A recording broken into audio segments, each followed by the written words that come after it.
بسم الله الرحمن الرحيم. هناك مسلسل سيعرض في شهر رمضان وهو مسلسل قرية الوعل، ويريدون نشر هذا الفكر العبهلي، فما نصيحتك؟ جزاك الله خيرا. هذا أكيد هذا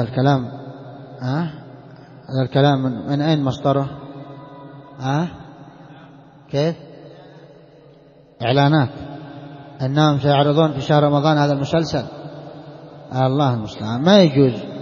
ما يجوز النظر إلى هذا المسلسل، ويجب الحذر والتحذير من هذا المسلسل ومن سائر المسلسلات التي تنشر الأفكار الباطلة والفكر العبهلي.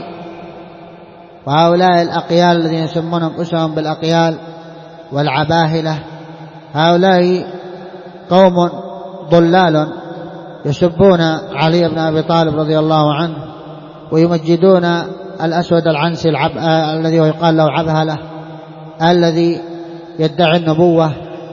فهم قوم ضلال يجب الحذر والتحذير منهم، ولا يجوز الاغترار بهم، ولا يجوز النظر إلى المسلسلات التي ينشرونها، بل الواجب الحذر من أفكارهم الباطلة الهدامة. الواجب هو الحذر من أفكارهم الباطلة الهدامة. وقد انتشر هذا الفكر في وسائل الإعلام انتشارا عجيبا، وهو باطل من أشد أنواع الباطل،